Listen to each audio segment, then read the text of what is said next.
Buenos días, nuestro tema es bioingeniería y biotecnología.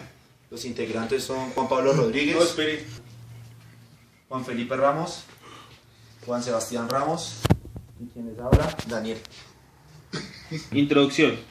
La bioingeniería comprende el uso de la vegetación para la estabilización de taludes y el control de la erosión. En bioingeniería de suelos es la única en el sentido de que las partes de la planta por sí mismas, o sea las raíces y el follaje, funcionan como los elementos estructurales mecánicos para la protección del talud. Los elementos vivos se colocan en el talud en diversos sistemas de arreglos geométricos de tal forma que ellos actúan como refuerzo, como drenaje o como barrera para los sedimentos. En el análisis de la bioingeniería se requiere tener en cuenta no solamente la ciencia de las plantas, sino el comportamiento de los taludes y la mecánica de la erosión. Métodos de vegetalización. Semillas. El uso de las semillas es la práctica más utilizada para la siembra de pastos y está adquiriendo popularidad también para especies de árboles. Existe una gran cantidad de semillas, ya que esto depende de las necesidades del mercado y se requieren de acuerdo a la necesidad del proyecto, ya que esto depende de cómo se quiera que se implante la semilla, ya que cada tipo de semilla tiene diferentes requisitos con respecto a la humedad, temperatura, luz, oxígeno, y cada semilla tiene una vida o duración de almacenamiento. Entonces las semillas se pueden colocar de varias formas. Una de ellas es por extendido directo. Este utiliza métodos manuales y mecánicos dependiendo de la topografía. Esta tiene como fin extender las semillas sobre el suelo. Este método es especialmente utilizado para el establecimiento de pastos, y también se pueden utilizar máquinas motorizadas e inclusive helicópteros y aviones. Entonces, por siembra individual de semillas. Este método consiste en abrir un orificio e implantar la semilla dentro del terreno. La hidrosiembra. Entonces, el hidrosembrado es una técnica de colocación de semillas en un surly o mezcla acuosa. Esto utiliza equipos de bombeos a presión. Es una mezcla semiacuosa que se rocía sobre la superficie del terreno formando una capa delgada. Como podemos ver en el video, ahí podemos observar cómo la maquinaria está esparciendo las semillas sobre el terreno. ¿Esas son semillas? Generalmente, para hacer estos procesos de hidrosiembra se utiliza un tanque de hasta 5.000 litros de capacidad con una bomba centrífuga, con una boquilla, con una manguera controlada por el operador. Entonces, las máquinas de hidrosiembra pueden alcanzar unas alturas hasta 25 metros. Estas máquinas pueden utilizar presiones desde 30 hasta 200 psi dependiendo de la altura del bombeo que se requiere y la viscosidad de la mezcla. Entonces, hay algunos criterios para el manejo de la hidrosiembra. En el proceso del hidrosembrado se recomiendan los siguientes criterios: que asegure un contacto entre la semilla y el suelo. El suelo no debe estar compactado, pero debe estar firme. Instale zanjes para el desvío del agua lluvia y evite que las corrientes destruyan la hidrosiembra. Sembrar un poco antes del inicio de la temporada de lluvias. Usar semillas de germinación rápida. Diseños adecuadamente la mezcla de la semilla, fertilizantes y otros. Aplique desde la semilla inmediatamente después de preparar el suelo, y es importante que el suelo esté suelto y húmedo. Las semillas no deben quedar expuestas a la luz del sol. Existen diferentes procesos para colocar las semillas. Uno de los métodos es por extendido directo. Este se entiende que usa métodos manuales o mecánicos. El otro método es el método de trasplantes. Este método consiste en sembrar una planta y después de germinada darle el uso adecuado para la estabilización del talud. Estas plantas se pueden obtener de dos formas diferentes. Una es en viveros. Los viveros, ya como sabemos, es donde se siembran diferentes tipos de plantas y después se llevan a la obra. Y fuentes nativas. Estas plantas pueden arrancarse de sitios donde crezcan en forma silvestre. Generalmente se recomienda que el sitio se encuentre lo más cerca posible del área de siembra. Estabilización son las estacas, estalones y ramas. El uso de las estacas, estalones y ramas es a la vez la principal fuente de árboles para el control de la erosión. Las estacas y estalones se toman generalmente de áreas silvestres, aunque no existan muchas fuentes comerciales. Entonces vamos a hablar de los postes. Los postes tienen un diámetro de 1 a 3.5 y longitudes de 2 a 3 metros. Se utilizan principalmente para el control de erosión en riberas de ríos, para la construcción de trinchos, de contención en taludes y para la construcción de vertedero tipo trincho en control de fondos de cauce. Las placas deben tener un diámetro entre medio y 1,5 pulgadas y una longitud de 60 centímetros a 1 metro. Su utilización principalmente es para la siembra de árboles y arbustos en taludes acerca de cauces de las corrientes. Las estacas vivas pueden utilizarse como tratamiento primario conjuntamente con otros tipos de estabilización como siembra de pastos o mallas orgánicas. Como se puede ver en la imagen, ahí tenemos el entierre de cada una de las estacas, que tiene que ser el 80%. El diámetro va entre 20 y 75 milímetros. y la punta tiene que ir en un ángulo. El otro método de estabilización son las ramas. Estas generalmente tienen un diámetro no menor de 3/8 de pulgada y pueden ser longitudes diferentes, de acuerdo con las necesidades del sistema a utilizar. Generalmente las ramas tienen una longitud entre 1 y 3 metros. Con las ramas se construyen los sistemas de enramados y o muros de tierra reforzada con vegetación.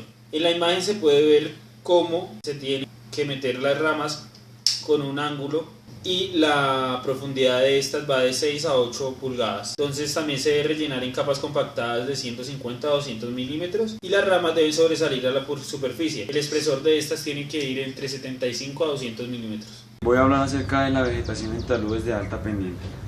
Como criterio general, tenemos como base que es imposible tener una buena vegetación en taludes del más del 60% de pendiente. Como ya sabemos, es muy difícil de revegetalizar taludes del más del 45% de pendiente porque es un proceso un poco complicado. Pero para ello existe un sistema que son plantas originarias de terrenos planos y el cual nos ayuda a establecer adecuadamente sobre zonas de alta pendiente una estabilización mejor. En principio tenemos un proceso que es pues adecuado y el cual consiste en un cuidado del pasto para que se pueda germinar adecuadamente en el talud del cual queremos estabilizar. La razón por la cual no es fácil establecer vegetación en pendientes del más del 60% es que la lluvia no es interceptada por el talud en suficiente proporción para garantizar humedad y la filtración es prácticamente nula. Ya sabemos que al no existir la infiltración, la vegetación no tiene una humedad requerida para germinar y para permanecer adherida al talud. Entonces, la mayor parte de la humedad que sostiene las plantas es agua infiltrada. En ocasiones, el agua capilar puede ayudar para que el nivel freático que se encuentra en el nivel del muro o del talud del cual se va a establecer sea el óptimo.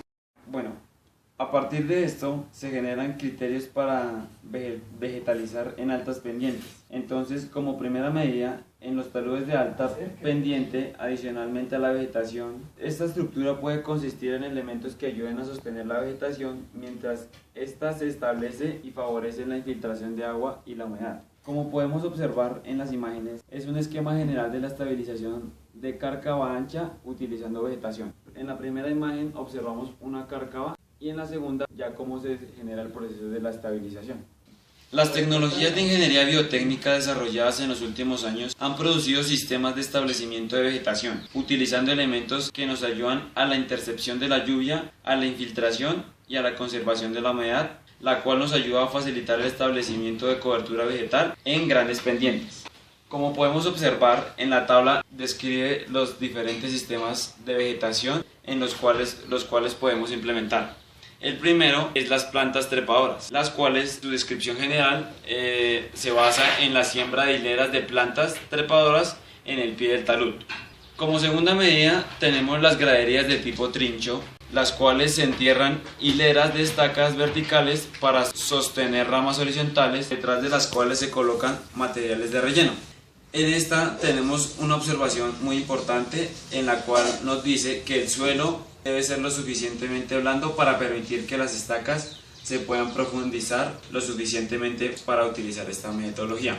Como tercer ámbito tenemos los biomatos, en los cuales consisten en, después de colocar la semilla y la fertilización, esto se cubre con una tela o un biomanto, la cual ayuda a que se adhiera muy bien a la superficie del talud. Como cuarta medida tenemos los hidrosembrados, los cuales se colocan a presión con una máquina de bombeo en la cual se tiene una mezcla de semillas, nutrientes y pegantes, las cuales también nos ayudan a aportar una adherencia al talud. Como quinto aspecto tenemos el mateado con hileras de bambú, en las cuales se colocan horizontalmente ramas de bambú o guaduas, las cuales nos ayudan a estabilizar el talud. La siguiente es las geomallas o gramas reforzadas, las cuales son mallas sintéticas u orgánicas que sirven de refuerzo para sostener el mulching y las semillas. Otro sistema al cual nos ayuda mucho es las capas de enramados con o sin refuerzo, las cuales consisten en colocar ramas de especies vivas entremezcladas con suelo y sostenidas en ocasiones por mallas de fibras, las cuales pueden ser sintéticas u orgánicas. La siguiente es las cubiertas vivas, el cual consiste en que el talud se cubre con un sistema de elementos de madera o bambú, la cual es muy similar al mateado con hileras de bambú, pero se diferencia en que es colocado horizontal y verticalmente, formando una especie de cajones, los cuales se rellenan con ramas vivas y con suelo.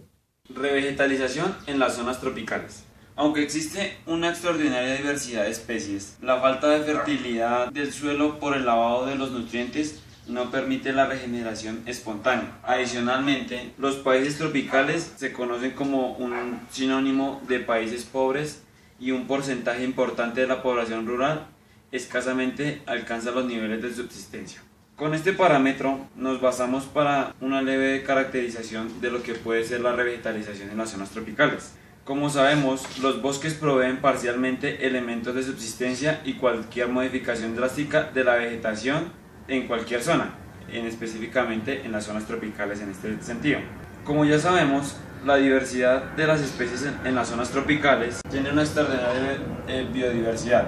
La gran ventaja de las zonas tropicales es la existencia de una gran cantidad de especies que establecen por estaca. Las estacas vivas y los enramados son muy efectivos para el control de erosión. Se deben utilizar, sin embargo, especies que no requieran sombrío y que crezcan en zonas abiertas. Es decir, como lo podemos observar en la imagen, existe un sinfín de especies que nos ayudan a mitigar esos efectos de la erosión y hacer de esta zona una zona muy adecuada para tener una buena estabilización y vegetalización en los taludes.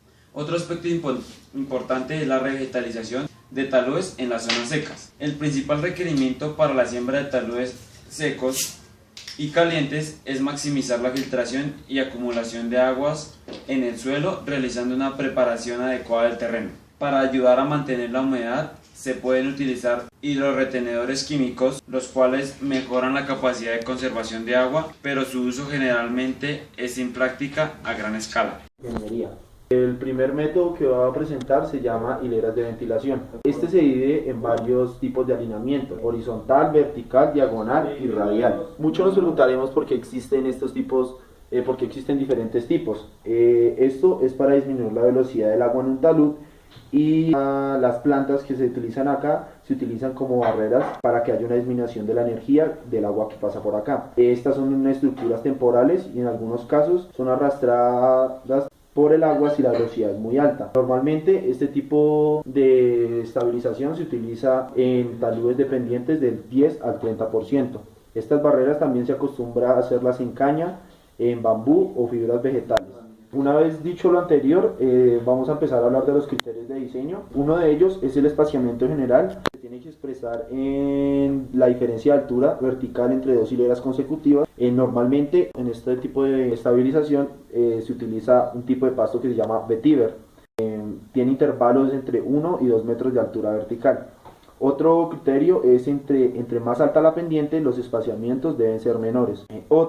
En la parte baja de los taludes, las hileras deben ser más cercanas, teniendo en cuenta que los caudales de escorrentía son mayores en el pie del talud.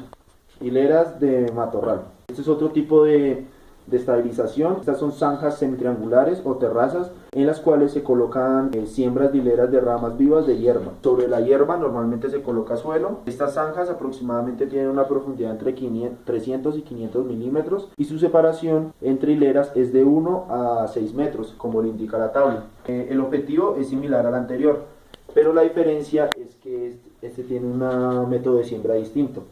Según Gray y Sotir, ellos recomiendan que un sistema de hileras de matorral solo se utiliza en taludes no superiores a la pendiente de 2 horizontal y 1 vertical. El método de estabilización de taludes es el de fajinas. Las fajinas son manojos semicilíndricos de ramas de hierbas que normalmente tienen un diámetro de 20 a 40 centímetros. Su longitud varía entre 2 a 9 metros y estas son atadas con alambre o con algún tipo de soga de fibras orgánicas. Cada una tiene un polipropileno de 20 a 30.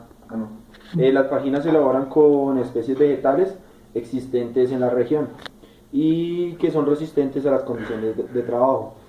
Por lo general son de membrana enraizable, lo cual equivale a que estas ramas deben germinar. Las capas de hierba apoyadas en trinchos o fajinas. Entonces aquí podemos ver cómo se elabora una fajina en donde por medio de una estaca o por medio de una fajina con estaca se hace la estabilización del talud, teniendo en cuenta que se tiene que hacer un relleno. Esta clase de obras es utilizada normalmente en obras de poca pendiente y en lugares donde la fuerza de arrastre del agua es muy pequeña. Entre hileras de fajinas se debe sembrar vegetación, pastos y entre normalmente semillas o mateada. También podemos hablar de las fajinas vivas de drenaje. Se pueden utilizar como subdrenes superficiales para controlar aguas que descorrentían. Este sistema consiste en excavar zanjas en forma de espina de pescado con brazos que conectan una zanja principal. Estas se llenan con fajinas vivas, se fijan con estacas y se empacan con suelo alrededor de estas. Los drenes centrales pueden consistir de varias fajinas. Estas normalmente tienen una profundidad de 50 centímetros y los drenes laterales tienen de 20 a 30 centímetros. Generalmente se construyen de abajo hacia arriba y los ángulos laterales varían entre un 20 y 45, de 20 a 45 grados. El espaciamiento lateral es de 1 a 2.5 metros. Se denomina cajones de ramas, el cual en la construcción de barreras es una construcción de barreras en forma de cajón longitudinal, el cual se utilizan ramas, se sostienen lateralmente con estacas, como se puede ver en la figura. Estos cajones requieren de una excavación muy pequeña y es importante colocar un relleno arriba de ellos. Las ramas que se utilizan normalmente tienen una longitud de 2 a 4 metros hasta 1,5 pulgadas de diámetro. Las estacas tienen una longitud aproximada de 1 metro y se entierran a 50 centímetros. Otro método es las capas de ramados. Esta consiste en ramas cortadas, las cuales se colocan en capas, intercalándolas con el suelo, como vemos en el dibujo. Se colocan en forma entrecruzada o con un sistema de traslapo. En las puntas sale a la superficie del terreno. Las ramas desde su colocación actúan como barreras de sedimentos y retardos del flujo.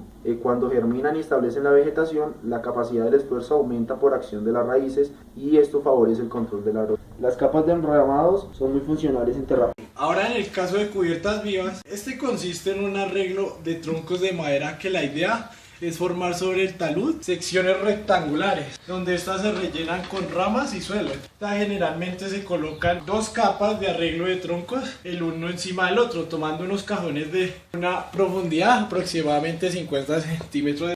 Estas cubiertas vivas se aplican, son recomendadas para taludes de alta pendiente. Esto también se hace por el hecho de que este tipo de cubiertas autosostenibles. Normalmente estos cajones se hacen con madera, bambú o madera acerada. Ahora, para el criterio, para la construcción de este tipo de cubiertas, entonces lo primero que se va a hacer es hacer la excavación de la zanja en el pie del talud. Esta zanja debe tener mínimo una profundidad de 70 centímetros por el hecho de que la idea es que los cajones deben estar adecuadamente cimentados. Después se coloca la estructura de las tablas de forma horizontal al talud, de forma ortogonal. Después se ponen las que van en dirección del talud.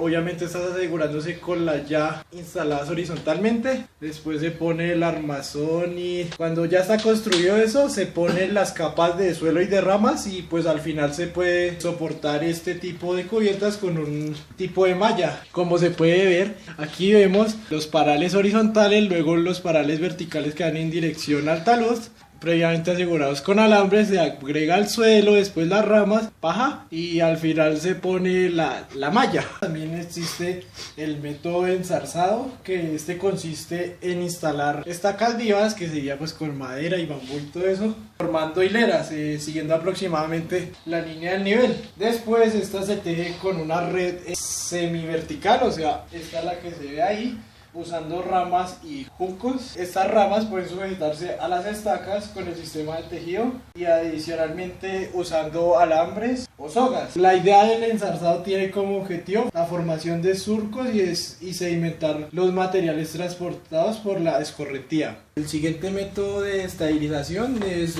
los taludes en escalera. Así, este es un recubrimiento de especies vegetales que ha sido empleado con mucho éxito en ambientes en los campos de Ecopetrol sobre Magdalena Medio y en la ciudad de Manizales. Su principal objetivo es que impide la aceleración de la escorrentía, aumenta la infiltración en el talud, mantiene la humedad facilitando el crecimiento de la vegetación y recoge los sedimentos de erosión por golpeo de lluvias e impide la formación de surcos de erosión. Las ramas empacadas consisten en capas alternadas de suelo y ramas ajustadas. La idea de las ramas empacadas es arreglar el suelo, o sea, tapar los huecos para que el talud sea uniforme. Entonces el proceso para la instalación de estas consiste en eso. Entonces primero se conforma la superficie donde se va a colocar las ramas, luego se colocan las ramas en dirección al talud. Los espesores deben variar entre 10 y 15 centímetros. Después se colocan las estacas y se aseguran con alambre, y esas estacas deben ir bien profundas y después se protege la piel del colchón que se acaba de crear. Entonces, las carcadas son áreas que presentan una erosión bastante acelerada, que se caracteriza por un flujo discontinuo y generalmente impredecible. Sin embargo, la vegetación es una de las formas más eficientes para la protección de estas. Entonces, se recomienda utilizar plantas de tallos flexibles, como se muestra aquí, que se inclinen cuando ocurran grandes flujos, dependiendo si esta permite una superficie suave para el paso del flujo. Por último, ¿cuáles serían las especificaciones para la construcción de este tipo de cubiertas? Lo primero que se debe tener en cuenta es la temporada de siembra, ya que las especies que se pueden usar pueden verse afectadas si se llegan a aplicar en una época de lluvia o de una sequía bastante alta. Lo segundo es la escogencia de las plantas, que tiene que ver con lo mismo también. Acá deben escogerse plantas que deban ser pues de fácil plantación y que se adapten fácil al terreno que vamos a utilizar. El siguiente es el tamaño de las ramas. Para la mayoría de los casos, las ramas deben tener alrededor de 1.2 a 2.5 metros de longitud y un diámetro aproximado de 20 a 50 milímetros. Enseguida tenemos en cuenta la preparación de las ramas ya para la colocación sobre nuestra cubierta. Aquí se recomienda presumergir, o sea, las ramas que se van a utilizar, humedecerlas en un tiempo de alrededor de 24 horas. Después de preparar ya las ramas, se prepara la superficie del terreno. Aquí se prepara todo lo que es la pendiente y los huecos que vimos anteriormente con lo de las ramas empacadas. Sigue la colocación de las ramas. Ya acá las ramas se colocan inmediatamente después de que se realicen las excavaciones para impedir la desecación. Bueno, acá las ramas se colocan en espesores aproximadamente de 10 centímetros en una configuración pues entrecruzada entre dientes para que pues nuestro tipo de sistema para evitar las erosiones pues funcione. Luego de eso sigue la colocación de las capas del suelo. Aquí se ponen las capas del suelo, se pone un relleno de aproximadamente 20 centímetros y estas se compactan con el sistema mecánico. Ya, listo. Por último ya sería la protección de la superficie, que ya sería utilizando ya sería utilizando algún geotextil y cosas por el estilo, o un manto sintético. Y por último ya sería la inspección y mantenimiento, ya sería después, porque la idea es que esto nos dure a largo plazo, a pesar de que este sistema es autosostenible. Listo. Vea, al final nos debe quedar, este es el principio, acá se ven que la pendiente es muy alta y al final debe quedar esta hermosa fachada, señores. Bueno, eso es todo por hoy. Un saludo.